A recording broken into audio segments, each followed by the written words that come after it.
Hello, everybody. I'm Riley Woodall, and welcome to the Toss Up. Each week, join myself and an expert line panel dissect the latest sports news from some of the nation's most elite college programs right here in Bloomington to the biggest stadiums and stages around the world. Stick around because we have a great show for you coming up on the Toss Up.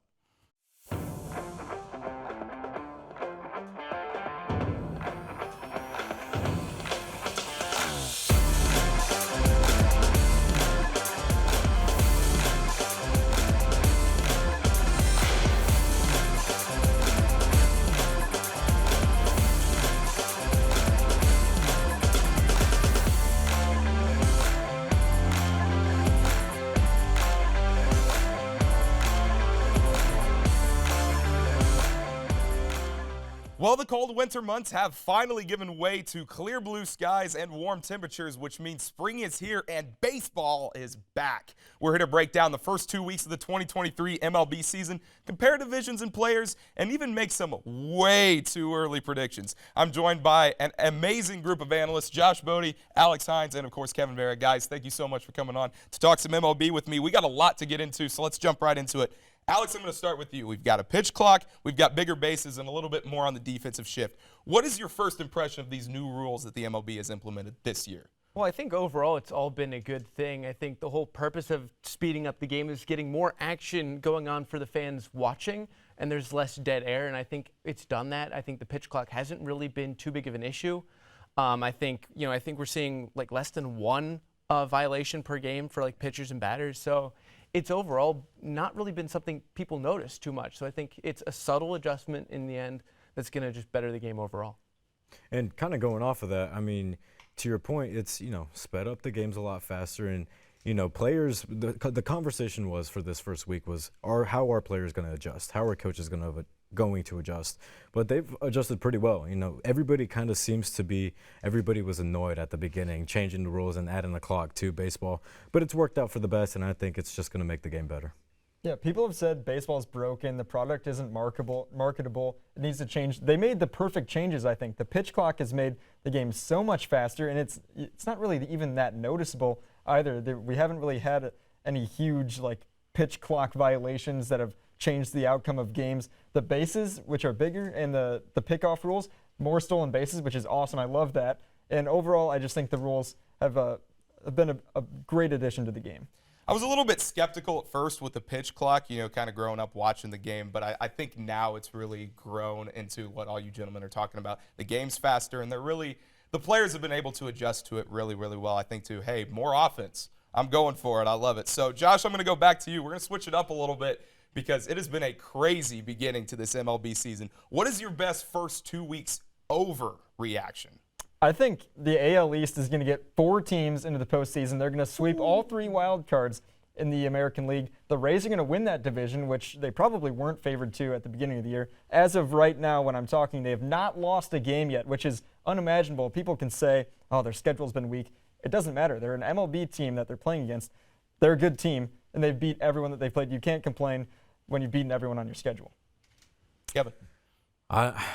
We were talking beforehand about what I'm about to talk about. But Don't do it. The St. Louis Cardinals. What camera's on me? The St. Louis Cardinals look horrible. They do not look good at all. And they were supposed to be one of the top 3 teams going into the NL. And it pains me to say you have 2 future Hall of Famers. You're bringing back the best defensive team in baseball last year. You have one of the most exciting prospects, not just in recent memory, but could be one of the most exciting prospects of the century. I'll put him up to that caliber. And yet the pitching staff has kind of let everybody down. So my overreaction is St. Louis will miss the postseason. I don't think it'll happen, but right now, the way they're playing, they should just go home and pack their bags. Alex. Well, I'm going to go a little bit different here than talking about these teams. I'm going to talk about that shortstop class of free agents we had, and I'm going to say it right now. The best one is Dansby Swanson. People were saying he was the 4th of those 4 right there, but he's hitting 400. He is providing some elite level defense. If you watch a Cubs game, you're going to see at least one really spectacular defensive play from him, or even Nico Horner, his middle infield partner. But I don't know if we'll be saying that when we get down to the end of the season. I think the other 3 will probably pass him. but I'm going to revel in it for as long as I can, all right? Let me have this one. Well, you play right into my next question, Alex, because I'm going to ask all three of you, who is a player that has changed teams before the start of this season that has made the biggest impact? Dansby Swanson is my pick. You mentioned he's batting .400. He's an elite shortstop. And when you combine that with Nico Horner at those two positions where Horner can kind of bounce around to second base a little bit too, that's a stacked defensive combo there too. So I'll go back to you, Alex. Who's a player that changed teams that has the biggest impact, do you think, this year? I'm going to go away from Dansby. I'm going to go away from offense. I'm going to go to the pitching. I'm going to say Carlos Rodon to the Yankees. I think having another elite arm right next to Garrett Cole in that rotation will be great. He's on the injured list right now, hasn't started this season yet. But I do think once he gets out there, he's been pitching really good over the last couple of years in San Francisco. He's looked phenomenal. I'm sorry, Josh, that he didn't go back to the White Sox. But I do think he's going to be great for a staff that is, you mentioned, that division is going to be really hotly contested. They're going to need every arm they can get. I like the pick a lot, Alex, and it pains me that the White Sox let him walk for absolutely nothing. They could have re-signed him to a one-year deal, and they let him go to San Francisco, and the White Sox really miss him. And they really need Carlos Rodon. But I'm going to go with Xander Bogaerts here. He's maybe the most consistent player in Major League Baseball. Over 288 average every year since 2018, over 830 OPS every year since 2018. He's an excellent offensive player, capable defender. He's filling in for Fernando Tatis Jr., the shortstop position right now, and I don't know, maybe Xander Bogaerts keeps that shortstop position too once Tatis comes back as well. And I know the Padres are going to be at least in the mix come the end of the year. So I'm going to go with Xander Bogaerts as the player that changes teams that's going to make the biggest overall impact on the season. I'll go with another pitcher, Pablo Lopez, to the Minnesota Twins. I think that was a very random trade between the Marlins when it happened. It was just kind of on a random Tuesday at like 12 o'clock when nobody was really doing anything. But it's kind of worked out for him. He's looked good early on in the season. And Minnesota has kind of struggled pitching throughout the last couple of years. They haven't been able to find a reliable guy, a number one guy. I don't think Lopez is that ace guy that they're looking for, but he's a very good number two, and he's a guy that's experienced. He's kind of on, he's kind of starting to get into his later part of a career, but it's kind of turning on the good side, and he's able to put up good numbers.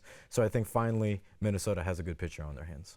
So Kevin, I'm going to go back to you on this one. We've talked about the players. Let's switch it over to the teams, and let's look at where we're at right now, and then kind of look ahead a little bit too. What do you think is going to be the most intriguing division race that people are going to be talking about here in the next couple months? Well, I'll go NL East. I think you have the Mets. Obviously, they were one of, if not the most hyped up team in the offseason coming into this year. And then you have the Phillies, who just made a World Series appearance. And then you have the Braves, who won the World Series 2 years ago. It's a really good team. And let me go back to the Marlins. The Marlins got better. Luis Arias is playing like Babe Ruth right now, hitting over 500, Baby Babe Ruth. So he's, because of the Mets, because we're kind of expecting them to be one of the best teams in the league, I think that's what really makes it interesting, because the Phillies and the Braves are not that far removed from great seasons. So those three kind of going at each other, it's going to be fun to watch. Josh, Alex? I'm going to go with the AL West, because I think you've got two really good teams that made the postseason last year. You've got the Astros, the world champions, of course.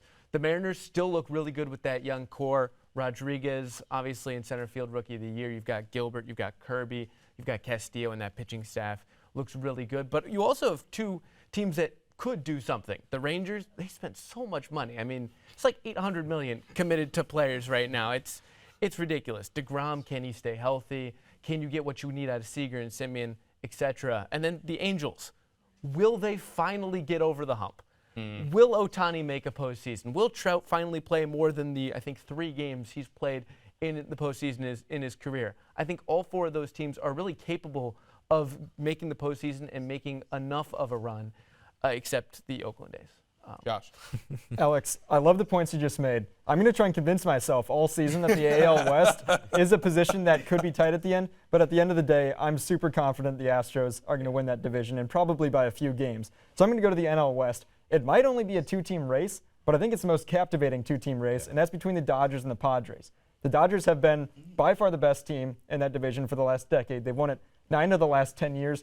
And the only year they didn't win it, they won 106 games. So they're the dominant team there. But The Padres beat them in the division series last year. Huge upset. So I think the Dodgers are kind of going to try and avenge that one, win the division this year, but the Padres are going to be in it. So I think that is the race. And I don't know, are the Diamondbacks maybe frisky? We'll have to wait and see, but I don't think they'll be in it at the end, but they might be in there around the trade deadline. To answer your question, Go ahead. yes. I'm high on the D-backs. I just wanted to throw that out there. Well, I was going to put that out there too, Josh, because you mentioned it. You know, you talk about the Padres, you talk about the Dodgers, but I think you got to give a little bit more credit to the Diamondbacks in there. They've already split with the Padres earlier this year.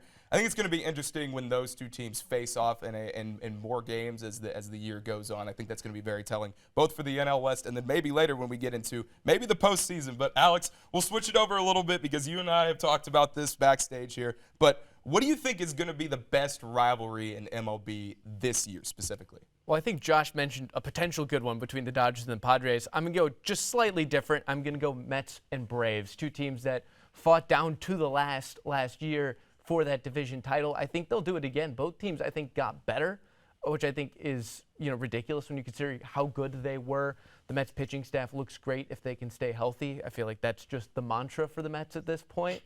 And the Braves just look so consistently good. Spencer Strider last year was absolutely insane to watch. The strikeouts he's able to get at such high rates. I think they're going to fight for it, and when you consider that the Phillies and Marlins aren't going to be that easy to beat, it's going to be a really tight race down the stretch for a division crown and even for where they finish in the wild card. Kevin? I'll be boring. I'll go Yankees, Rays. I just think they're two of the best teams again. It feels like we've been saying that for the past 4 or 5 years. The Rays, again, they're playing phenomenal baseball right now. And the Yankees, well, they're the Yankees. They have all the money in the world. They have Judge. They have Garrett Cole. So I think with them being the best, that AL East division is going to be really fun to watch. But those two going at it, because they've been going at it for a couple of years now, it'll be fun to watch. Alex, I'm going to agree with you, and I'm just going to stay with it. Not going to change for the sake of being different. Mets and Braves. The Mets are doing a great impression of the Mets right now by being injured. Everyone, they're imploding on the season already, and it's only April. But I think they have too much talent on that team to not at least be in the mix come August and September. I think the Braves and Mets fan bases really don't like each other either. So I think that's going to be the biggest rivalry this season. I'll throw two out there for you guys real quick before we go to our last question. Cardinals-Cubs, similar Historic. strength this year. Yeah, absolutely. And then you also throw in there Dodgers-Giants. Obviously, the Dodgers, I think, have a little bit more of a leg up on the Giants this year. It's an NL West standoff. But at the same time, you never know. You never know. The Giants could make a little bit of a run and maybe just be a pest to the Dodgers, just a little bit. But before we go to break, one more question for you guys. Josh, I'm going to go to you. Who is a team that missed the postseason last year that you think has a chance to not only make the postseason, but even make a big run and do some damage in the postseason? I don't like saying it. Alex is going to love this. It's the Chicago Cubs. This feels a lot like 2015 to me. They go out and they sign someone big in the offseason. 2015, it was John Lester. This time it's Dansby Swanson. They have a young team that's unproven, but I think that they come and they are a good team a year early. A lot of people maybe think the Cubs are going to be a good team next year. I think they're going to make the playoffs, and they're going to make it at least to the division series, maybe the championship series. It makes it a little bit more difficult with the 3-game wild card series that started last year. What's a big run for them? Is it just getting to the division series? Do they have to get to the NLCS to consider it a big run? I don't know, but I think the Cubs can definitely do some damage in October. I love that, and I really do appreciate it from the bottom of my heart, Josh. But I'm not going to go with them. I'm going to go with the Twins. They were close fighting in that division with the Guardians for a little bit before the Guardians flew away with it, and the Twins kind of tanked. But, Pablo Lopez, Kevin, you mentioned a big addition to that team. I think the pitching staff looks a lot more shored up. Joe Ryan, as their ace, actually has looked pretty solid. Kenta Maeda coming back from injury as well. I think overall their team looks great if they can have a little bit of a boom. They've got a lot of boom or bust guys. No better example than Joey Gallo. 3 true outcomes galore. But I think if they can just get going a little bit, it's not the strongest division. I think they have room to push through and actually win the division crown, because I don't think they're going to make it as a wild card. I don't think anyone that will. I have 2 teams. I'll go with the D-backs. I actually am buying into the D-backs. I think Corbin Carroll is going to really show what we've been thinking he's been able to do, in his first season. I think he's kind of a guy that's going to be, if Arizona does it right, they can build around him for the next coming years. But I'll also throw another one out there. I forgot the team, but I'll go with the D-backs. The Diamondbacks, yeah. And I'll kind of add to your point there, Kev, real quick. You know, there's a lot of good talent on this Diamondback squad. They've played the Padres hard. They got a 4-game series with San Diego coming up here in the next couple weeks, so that's going to be very telling, both for the NL West and also for the postseason as well. But you guys stick around, because coming up after the break, we take a look at former Hoosiers making some noise in the big leagues, and we've got some quick-fire predictions for you. We'll be right back.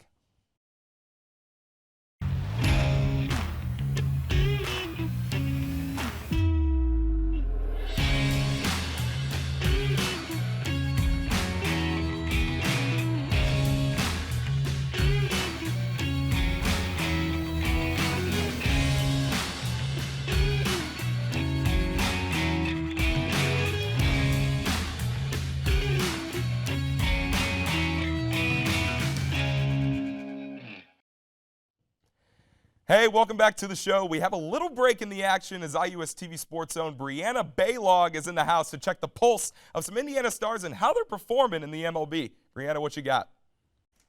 Thanks, Riley. The weather is warming up and the MLB season is in full swing. I mean, it doesn't get better than this. On today's segment of Hoosiers and the Pros, let's talk about Kyle Schwarber.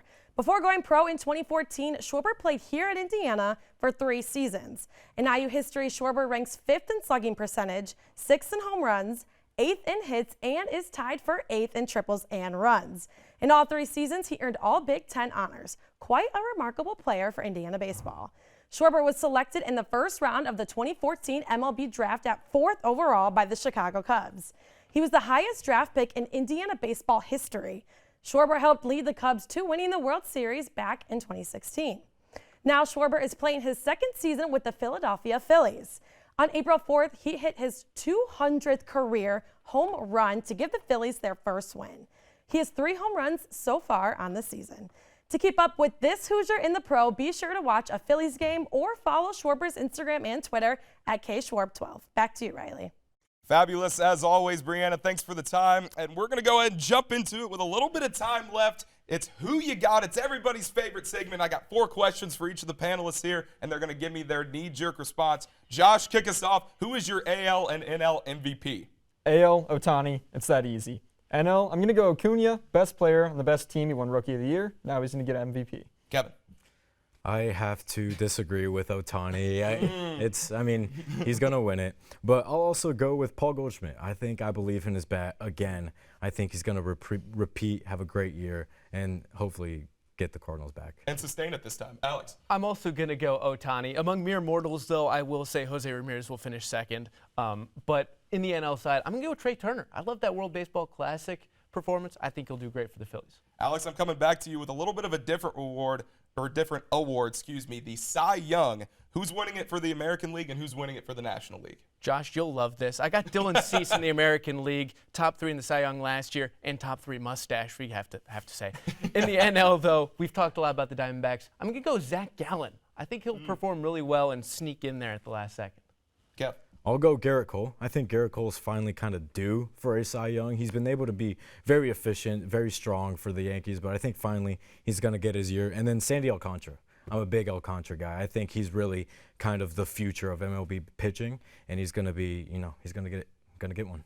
I agree with Alex in the AL, Kevin in the NL. Alcantara, I think he's the best pitcher in MLB. Yeah. And Cease, he's not going to probably throw the innings, but he's going to have the strikeouts, and he's going to have the electric stuff he gets in the AL. Kevin, you got to pick 4. Who you got in the ALCS? Who you got in the NLCS? All right, I'm going to go Houston and a little bit of a sleeper, but Toronto. I think that will be a very interesting matchup. I think Toronto is talented enough to make a push. And then Houston, I just think Houston is probably the best team in baseball. But on the NL side, I'll go Cardinals.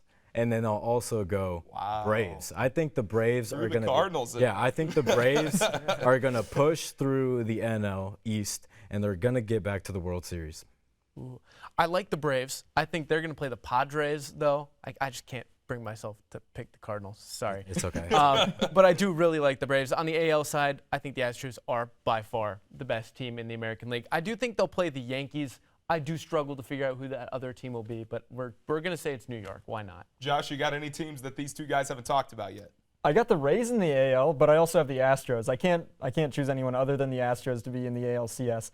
In the NL, I got the Braves and the Dodgers, probably the two best rosters, or maybe not the two best rosters, but the two most proven teams recently, Braves and Dodgers in the NL. Josh, and then there were two. Who goes to the World Series, and who wins it? Who wins it all? I picked the Braves 2 years ago on this show, and they won it all. I'm going to pick the Braves again. They're going to beat the Astros. It's going to be a repeat of that 2021 series. Braves win it in 2023. I agree. I think if I'm holding on to my predictions, the Braves sort of either sweep the Cardinals or they win it in 5, and then Houston comfortably also goes to the World Series again. And Houston, on paper, they're just the best team. They're the best organization in the past 10 years. It's really been an incredible sort of transformation from those years where they lost 100+ games to where they're at now. I just think Houston gets another World Series. I mean, I can't deny the Astros making the World Series. I think everybody saw it coming. But I think on the National League side, I'm going to go a little bit different. I love the Braves. I love those picks. But I am going to go with the Padres. I think they're going to pull it off. The first time in franchise history, I've got them winning the World Series. Great analysis. Always a pleasure to have you gentlemen on the panel. Thanks for joining me. But that does it for the show this week. Be sure to continue the discussion and follow us on Instagram and Twitter at IUSTV Sports. And don't forget to tune in next week for Evan's last show. With that, there's one thing left to do, so toss it up. Find out if we'll catch it. I didn't there, and we'll see you next week. God bless.